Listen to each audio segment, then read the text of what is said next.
Replikasi pada sel-sel eukariotik yang sangat rumit. Replikasi DNA eukariotik saja tentu seterusnya lebih rumit daripada replikasi E. coli, mengingatkan sel-sel eukariotik mempunyai banyak kromosom yang direplikasi secara serentak, dan eukariotik jauh lebih besar daripada prokaryotik yang lebih lanjut. Potongan pendek DNA yang digulung seputar nukleosom yang seperti butiran-butiran manik-manik yang selanjutnya tersusun rapat menjadi bentuk sulur. Meskipun sangat sedikit yang baru kita ketahui tentang tahapan-tahapan khusus yang seterusnya, faktor enzimatik yang dibutuhkan untuk peristiwa pendahuluan sel-sel prokaryotik ini, terdapat banyak bukti bahwa besar proses enzimatik dalam replikasi DNA eukariotik DNA telah terbuka. Menjadi tersedia adalah sama dengan terjadi di DNA prokaryotik, dan berbagai macam menjadi tersedia adalah sama dengan terjadi di dalam prokaryotik DNA. Dalam sel-sel mamalia telah dihitung bahwa kecepatan penggerakan garpu replikasi adalah hanya primer.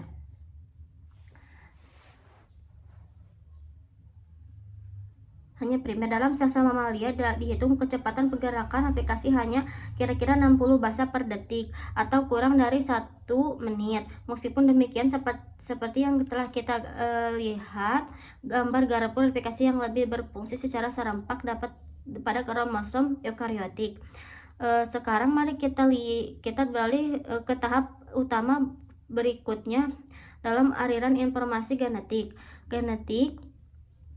informasi dari DNA ke dalam bentuk RNA. Dalam bentuk ini, suatu untaian RNA yang memiliki deret basa yang melengkapi satu untaian DNA disintesa oleh satu sistem enzim.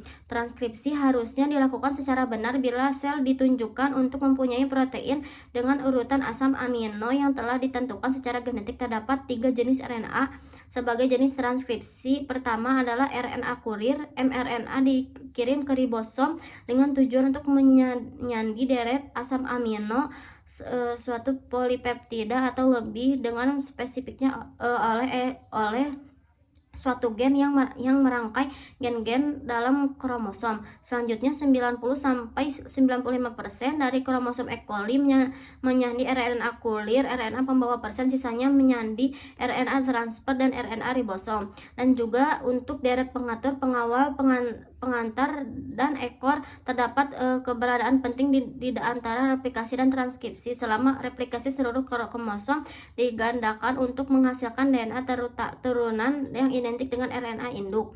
Tetapi dalam proses transkripsi, tidak seluruh sel DNA transkripsi.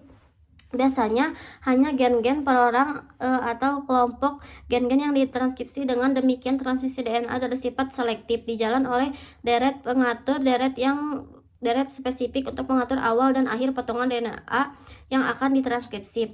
Di hipotesis mengenai tersebut RNA, bahwa pesan genetik untuk biosintesis protein pertama kali dikemukakan oleh suatu kenyataan bahwa di dalam eukariotik DNA hampir seluruhnya dikurung dalam inti, sedangkan sintesis protein terjadi terutama pada ribosom di dalam sitoplasma. Beberapa mikromolekul selain DNA karenanya pasti membawa berita genetik dari nukleus ke ribosom. RNA adalah kalau yang masuk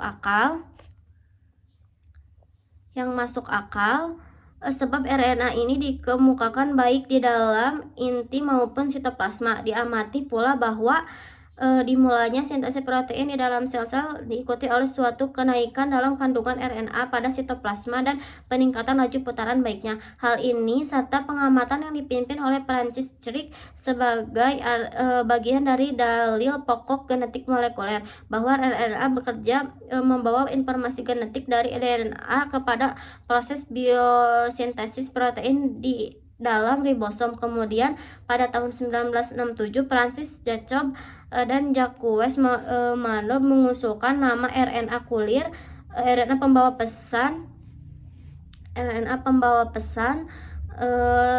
bagian keseluruhan sel RNA yang membawa informasi genetik dari DNA ke ribosom. Pada setiap dalam pertumbuhan sel-sel E. coli terdapat suatu campuran ratusan mRNA yang kompleks.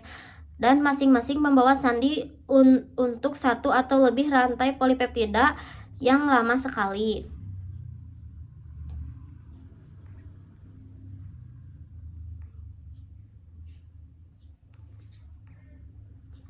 Orang menganggap tidak mungkin untuk mengisolasi suatu jenis tingkat molekul mRNA dari campuran yang kompleks ini, tetapi sekarang dengan metode yang sudah sangat maju, kita telah memiliki pengetahuan yang hampir sempurna tentang struktur mRNA. RNA kulit merupakan molekul-molekul untaian tunggal yang panjang sangat beragam di dalam prokaryotik. Satu molekul mRNA dapat membawa sandi untuk sebuah polipeptida tunggal atau untuk atau lebih rantai polipeptida. Jika molekul tersebut membawa sandi yang banyak untuk satu polipeptida mRNA tersebut bersifat monogenik atau monosintetik. Jika mRNA membawa sandi untuk dua atau lebih polipeptida yang berbeda tersebut ada poligenik atau polisronik. Panjang minimum suatu mRNA ditentukan oleh panjang rantai polipeptida yang disandi. Tetapi sekarang kita mengetahui bahwa mRNA yang dibentuk di dalam satu transkripsi bakteri sebab lebih panjang dari yang diperlukan untuk polipeptida yang sandinya, sebab molekul tersebut mengandung polinukleotida pengawal pada ujung 5 yang tidak membawa sandi.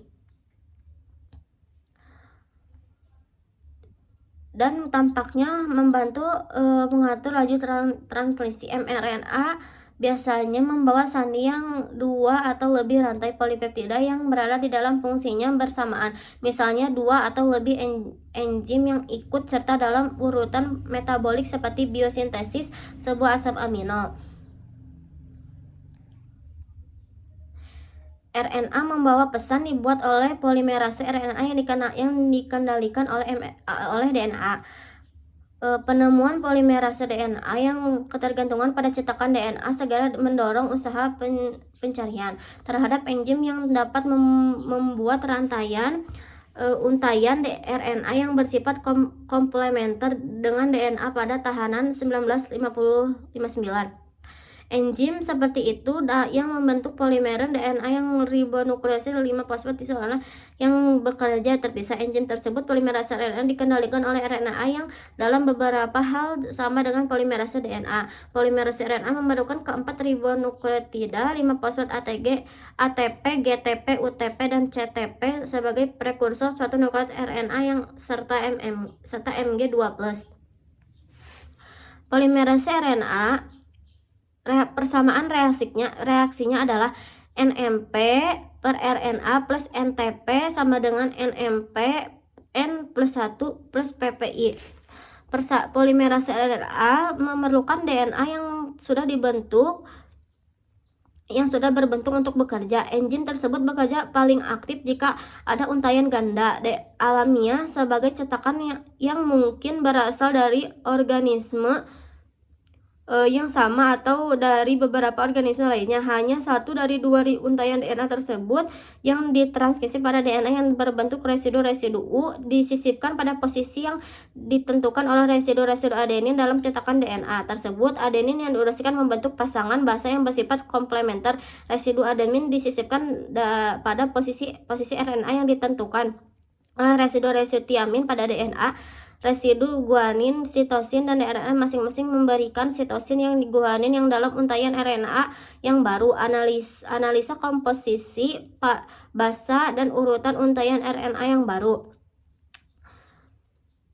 Tetapi enzim tidak dapat berfungsi sebagai pengikat isyarat pemulaian spesifik untaian cetakan DNA.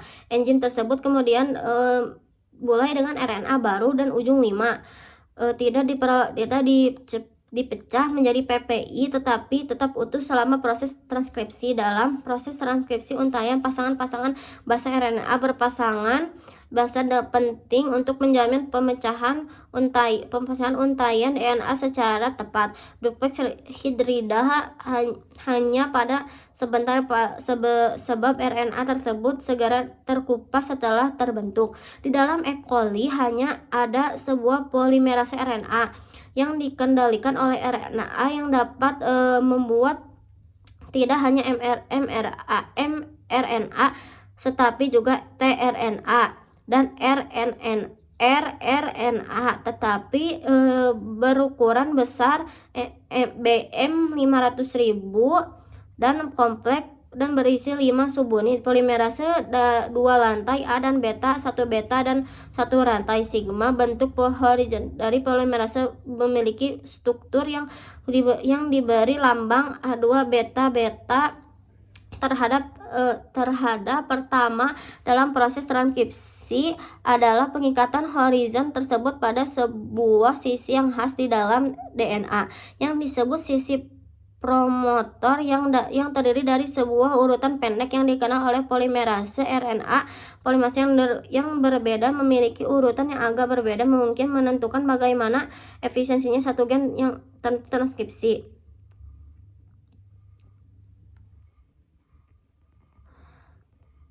Di sini terdapat gambar ringkasan tahapan transkripsi. Cetakan DNA untuk mengakhiri proses transkripsi melepaskan polimerase RNA dan DNA diperlukan protein spesifik lain yang dilambangkan sebagai PRHO. Dengan demikian dalam sistem RNA kita mempunyai 3 fase. Banyak penelitian yang diarahkan dengan pengidentifikasi sekuen nukleotida, di mana polimerase RNA memulai dengan mengakhiri proses transkripsi, tetapi mengenai isyarat-isyarat yang penting masih banyak yang belum dipelajari. Dalam sel eukariotik yang tidak polimerase RNA ini yang dilambangkan 1, 2, dan 3, polimerase RNA berada di dalam nukleus yang terutama bersangkutan dengan biosintesis RNA ribosom, sedangkan polimerase 2 dan 3 RNA ditemukan dalam kromatin yang nukleoplasma. Polimerase 2 berfungsi di dalam sintesis mRNA dan polimerase 3 RNA dalam sintesis tRNA dan SSR5S rRNA mitokondrial seperti bakteri mengandung suatu polimerase RNA. Polimerase RNA dikenali dan DNA eukariotik berpanjang dan rantai RNA dengan cara yang sama. Enzim E. coli tetapi berada di dalam struktur subunitnya dan unit-unit pengaturnya. Hal ini diharapkan karena polimerase RNA eukariotik harus ditranskripsi dari DNA yang berkaitan kuat di dalam nukleosoma yang bergabung dengan protein-protein lainnya yang ada di dalam kromatin. Perpanjangan rantai RNA polimerase RNA yang prokaryotik maupun eukaryotik dihambat secara khas dan spesifik oleh antibiotik.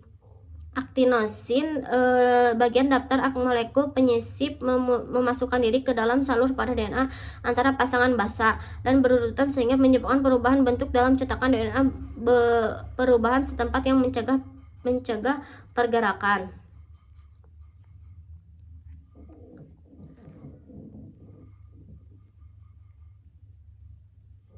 Transkripsi DNA diolah lebih lanjut. Transkripsi DNA dibuat oleh polimerase RNA secara normal, mengalami perubahan lebih lanjut oleh enzim yang disebut pengolahan pasca transkripsi sebelum RNA menjadi aktif dan sebagai permanen.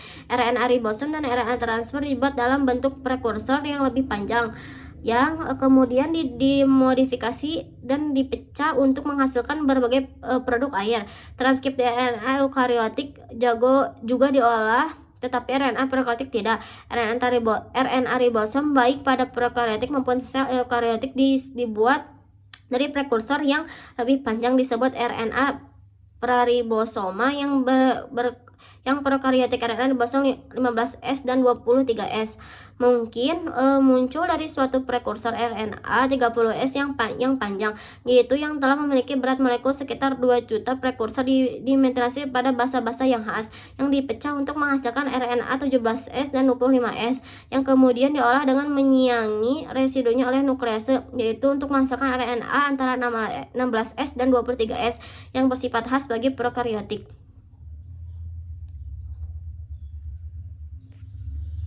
Pada eukaryotik RNA ribosom 16S dan 28S dibuat di dalam suatu seri.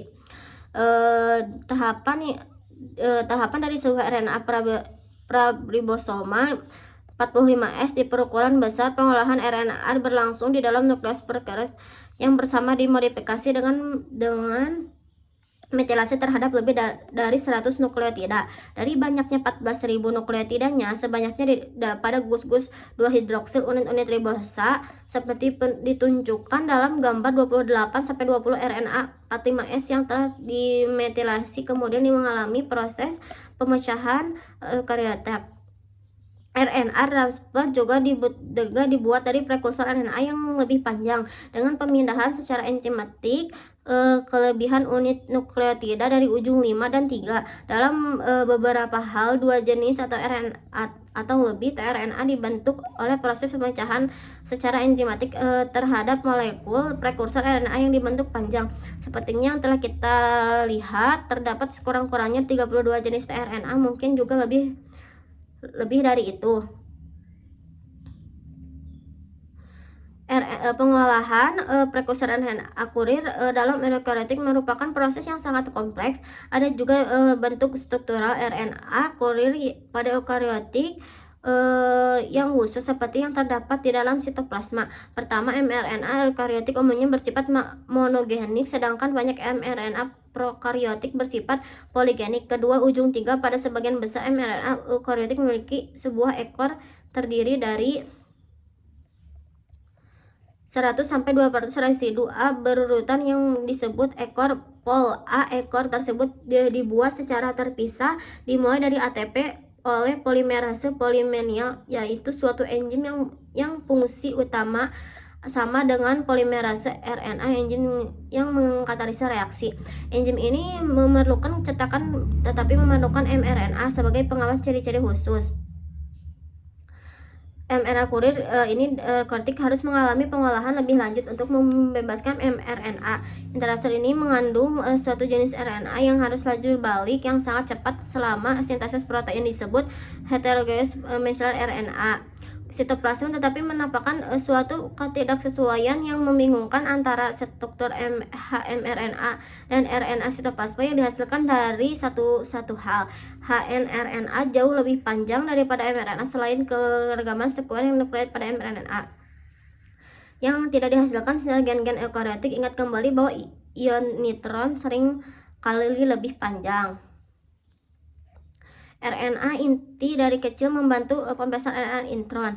Jawaban terperinci terhadap pernyataan-pernyataan tersebut dimulai munculnya banyak bukti yang menerangkan bahwa pengolahan prekursor mRNA untuk membebaskan nitron yang tidak terselesaikan terjadi dan sedemikian rupa sehingga ekson yang berurutan atau potongan mRNA menyadari tersebut secara fisik dan tidak terpisah satu sama lain. Ekson-ekson yang berurutan bersama-sama disambungkan dengan cara yang sangat teliti dengan bantuan molekul-molekul RNA dari golongan lain yang terdapat dalam inti, yaitu disebut RNA inti kecil. Fungsi RNA yang pendek mempunyai kira-kira 100 unit nukleotida yang masih merupakan teka-teki, tetapi nyata sekuen base golongan mRNA bersifat komplementer terhadap sekuen yang ada ujung-ujung nitron. Setelah semua nitron dibebaskan dengan cara ini, dengan menyempurnakan pengolahan prekursor mRNA telah selesai melalui peningkatan inti. Untuk itu mRNA disebut mula-mula berkaitan dengan protein khusus yang muncul untuk pembingungan mRNA melalui pori-pori pada kantung inti menuju sitoplasma. Pori-pori yang dikelilingi oleh molekul-molekul protein tersusun secara rumit ditampakkan hanya membiarkan mRNA akhir yang telah diolah secara sempurna untuk meninggalkan inti. Potongan RNA yang ditinggalkan secara pengolahan secara sempurna untuk meninggalkan inti. Proses transkripsi dapat divisualkan dalam oosit sejenis katak Afrika Utara Canaveus. Terdapat banyak gen yang menyadari sintesis RNA ribosom. Gen-gen ini harus ditranskripsi dengan sangat cepat untuk disediakan pada pembuatan ribosom yang diperlukan untuk pertumbuhan yang cepat dan menggunakan janin awal setelah melalui proses pembuatan pengamatan yang mikroskop elektron terhadap sel-sel. Demikian penunjukan adalah serat-serat ini.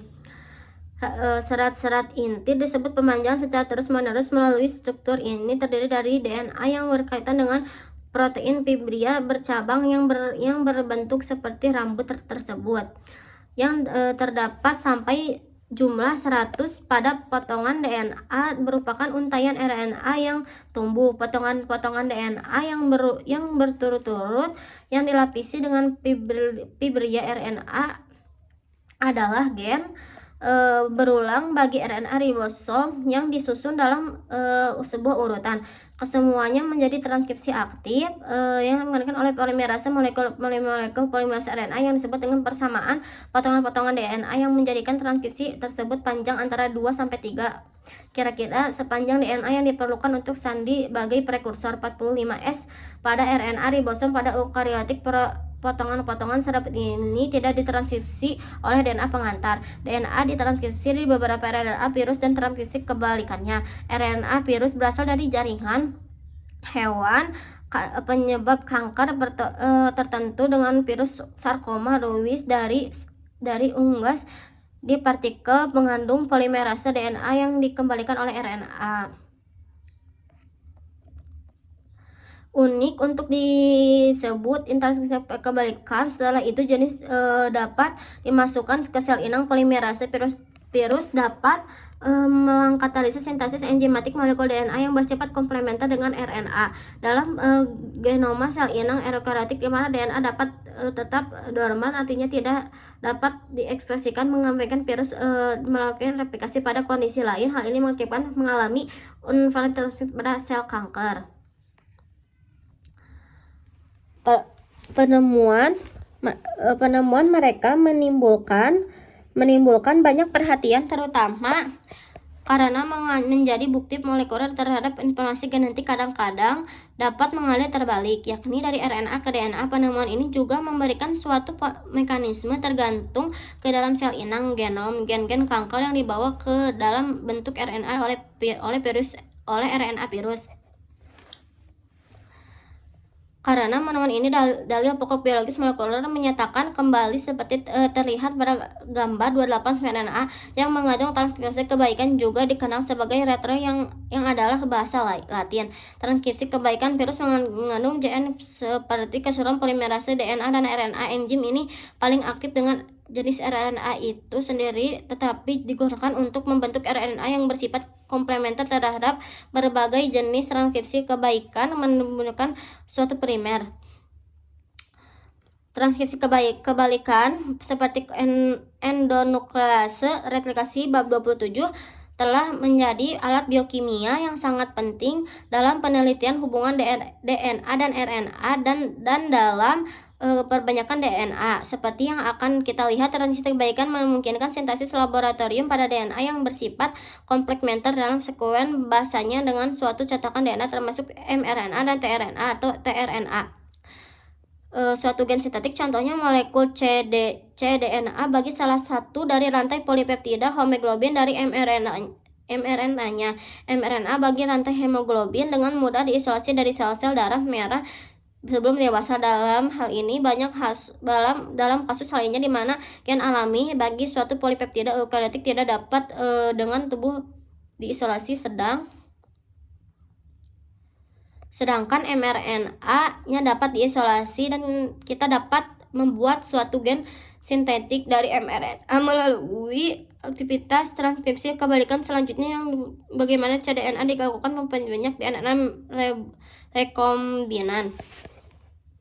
Beberapa RNA virus direplikasi oleh suatu polimer DNA yang dikendalikan oleh RNA. Beberapa bakteriofag E. coli mengandung RNA sebagai kromosom dan bukan DNA virus. Ini termasuk yang telah menjadi alat-alat dalam penyelidikan struktur dan fungsi mRNA. Virus-virus ini berfungsi sebagai RNA untuk mensintesis protein terus replikasi dalam sel inang oleh replikasi enzim-enzim tersebut. Enzim-enzim ini tidak biasanya memiliki sel inang E. coli, tetapi dihasilkan sebagai reaksi terhadap RNA virus. Replikasi RNA diisolasi sel coli diinfeksi oleh virus Q mengkataliskan pembentukan molekul RNA yang bersifat komplementer terhadap RNA virus ribosom yang 3' fosfat. Persamaan reaksinya berupa dengan polimerase RNA dikendalikan oleh DNA. Cetakan RNA virus, sintesis untaian RNA dibentuk dengan arah 5:3. Replikasi RNA membutuhkan cetakan replikasi dengan membutuhkan replikasi RNA. Dengan demikian replikasi RNA Ki beta yang dimurnikan dengan menyebabkan sintesis total molekul RNA ki beta yang baru.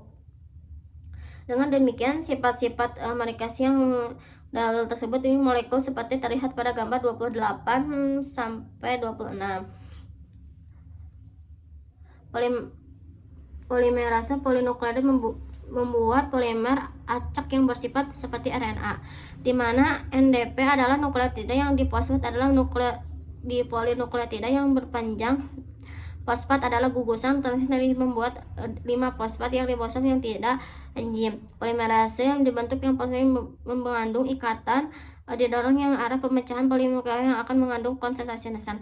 Fosforilase nuklear adalah suatu alat yang sangat berharga sebab fosforilase ini dapat digunakan untuk persiapan laboratorium beberapa jenis polimer beberapa RNA dengan sekuens frekuensi basa yang berbeda.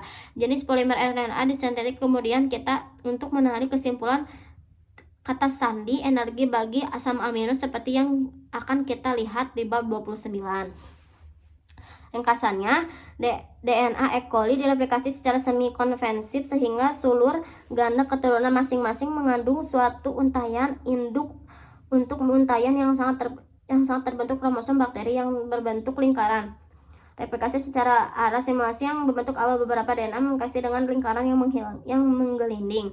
Polimerase 1 DNA dan E. coli melakukan katalisis sintetis yang keempat dikasihkan yang pertumbuhan rata yang mempunyai arah 5 ke 3 reaksi yang pembentukan DNA yang sudah ada lebih dahulu untuk menyediakan baik untayan cetakan maupun untayan primer. Enzim ini membuat untayan DNA yang polimerase melakukan terhadap untayan cetakan polimerase untuk baru berlawanan. Dengan untayan cetakan E. coli mengandung 3 polimerase dan polimerase 3 DNA adalah enzim replikasi sementara 1 DNA merupakan enzim pembantu dalam replikasi. Replikasi DNA yang diarahkan oleh RNA dikembangkan oleh sel-sel yang terinfeksi oleh DNA virus tertentu. Enzim ini bersifat cetakan spesifik bagi DNA virus. Polimerase polinukleotida dapat berbentuk secara dapat berbalik polimerase berupa polimer berupa RNA ribonukleotida difosfat. Walaupun enzim ini dapat menambahkan atau mengurangi ribosom pada ujung 3 hidropolimer dan biasanya aktif melakukan degradasi RNA.